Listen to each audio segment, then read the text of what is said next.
اعوذ باللہ من الشیطان الرجیم بسم اللہ الرحمن الرحیم۔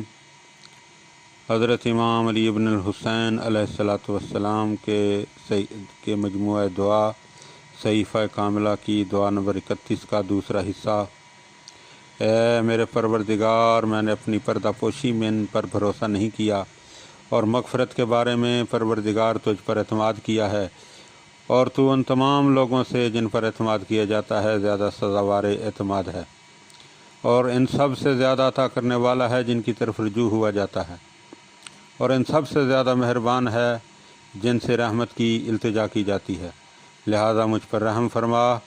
اے اللہ، تو نے مجھے باہم پیوستہ ہڈیوں اور تنگ راہوں والی صلب سے تنگ نائے رحم میں کہ جسے تو نے پردوں میں چھپا رکھا ہے، ایک ذلیل پانی نطفہ کی صورت میں اتارا، جہاں تو مجھے ایک حالت سے دوسری حالت کی طرف منتقل کرتا رہا، یہاں تک کہ تو نے مجھے اس حد تک پہنچا دیا جہاں میری صورت کی تکمیل ہو گئی۔ پھر مجھ میں اعضاء و جوارح و ودیت کیے، جیسا کہ تو نے اپنی کتاب میں ذکر کیا ہے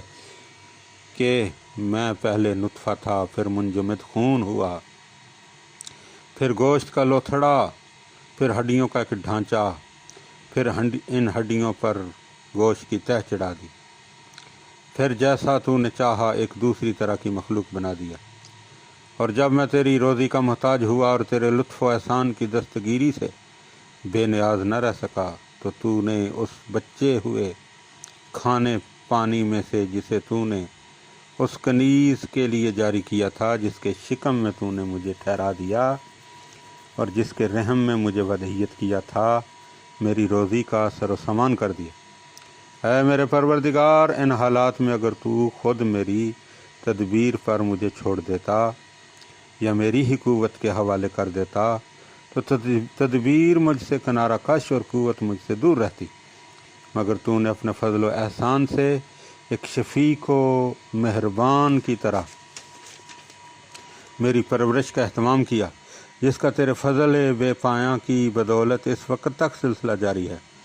کہ نہ تیرے حسن سلوک سے کبھی محروم رہا اور نہ تیرے احسانات میں کبھی تاخیر ہوئی، لیکن اس کے باوجود یقین و اعتماد کبھی نہ ہوا کہ میں صرف اسی کام کے لیے وقف ہو جاتا جو تیرے نزدیک میرے لیے زیادہ سود مند ہے۔ اس بے یقینی کا سبب یہ ہے کہ بدگمانی اور کمزوری یقین کے سلسلہ میں میری باغ شیطان کے ہاتھ میں ہے، اس لیے میں اس کی بد ہمسائیگی اور اپنے نفس کی فرما برداری کا شکوہ کرتا ہوں،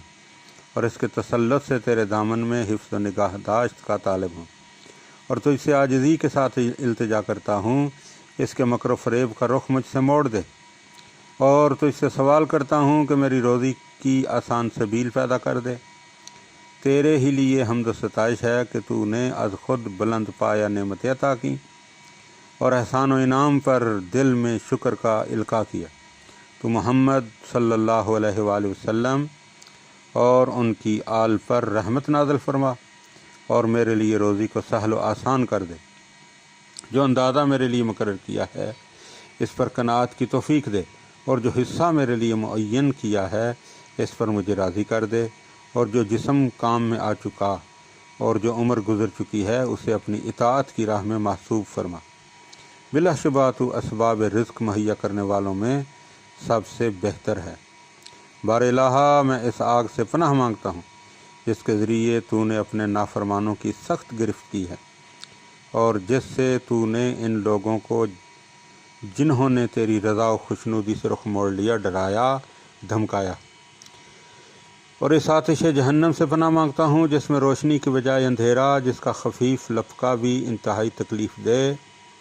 اور جو کوسوں دور ہونے کے باوجود گرمی و تپش کے لحاظ سے قریب ہے۔ اس آگ سے پناہ مانگتا ہوں جو آپس میں ایک دوسرے کو کھا لیتی ہے اور ایک دوسرے پر حملہ آور ہوتی ہے، اور اس آگ سے پناہ مانگتا ہوں جو ہڈیوں کو خاک ستر کر دے گی اور دوزخیوں کو کھولتا ہوا پانی پلائے گی، اور اس آگ سے کہ جو اس کے آگے گڑ گڑائے گا اس پر ترس نہیں کھائے گی، اور جو اس سے رحم کی التجا کرے گا اس پر رحم نہیں کرے گی، اور جو اس کے سامنے عاجزی کرے گا خود اس کے حوالے کر دے گا۔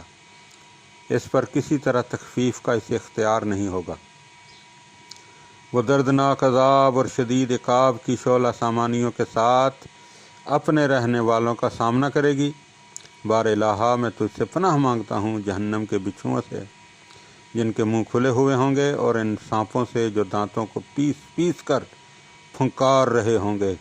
اور اس کے کھولتے ہوئے پانی سے جو انتڑیوں اور دلوں کو ٹکڑے ٹکڑے کر دے گا اور سینوں کو چیر کر دلوں کو نکال لے گا۔ خدایا، میں تجھ سے توفیق مانگتا ہوں ان باتوں کی جو اس آگ سے دور کریں اور اسے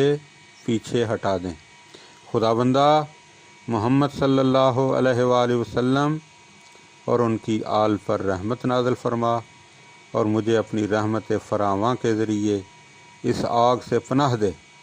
اور حسن درگزر سے کام لیتے ہوئے میری لغزشوں کو معاف کر دے،